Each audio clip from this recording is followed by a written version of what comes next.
Greetings all, it's a new year and I've got a new venture.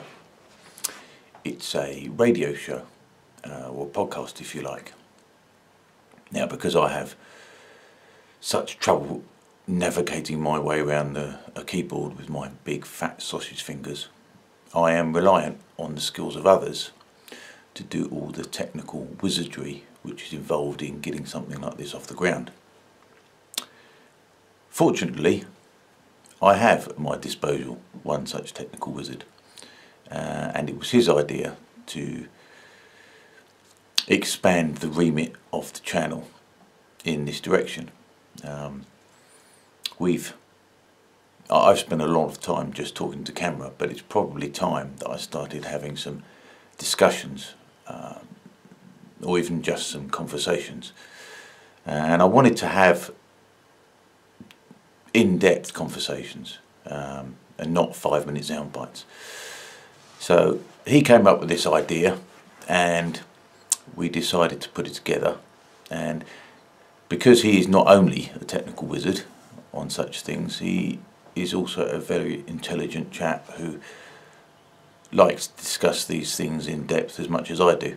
So we came up with a topic, guess which one it might be at the moment, and we decided to have a chat about that. So he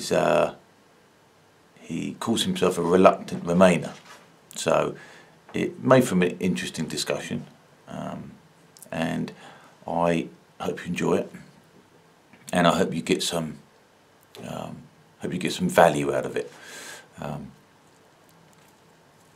So that'll be available on my website, citizenx.tv,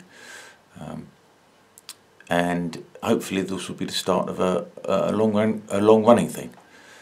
So let me know what you think. If you're new to the channel, welcome. If you subscribe, I'm very grateful. If you'd like to subscribe, I'll be more grateful. And also like to say thank you for making my last video a 50,000 viewer, which was quite unexpected.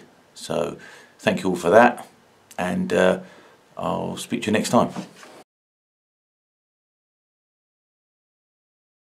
Yeah, and of course the nature of power, and I think that we don't really, as ordinary mortals, I don't think we necessarily realise what an absolute hard-on real power really gives people. Mm-hmm.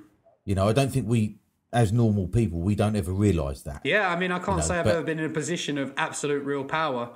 Well, exactly. I mean, it's, there's a school of thought that says that that's why you get serial killers, Mm-hmm. because they just get themselves into a position where they are, completely have the power over somebody else, Mm-hmm. whether or not they live or die, and, you can, I mean, have you read 1984? I can't remember. If you Oh, yeah, of course. Yeah. Well, that bit where he's talking to O'Brien, his torturer, and he says that, well, why he's asking him why he presides over such a disgusting and brutal society, when the life could be full of pleasures, Mm-hmm.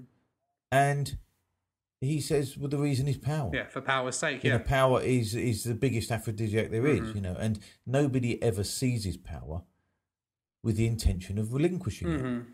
it. Which is why when the founding fathers of the United States drafted the Constitution and the Bill of Rights, they knew that. Mm-hmm.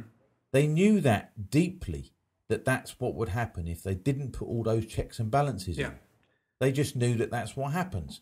And, I feel the same thing with the European Union. I mean, the European Union, is, and again, I don't want to go into sound bites, but it is at its heart deeply undemocratic. Mm-hmm.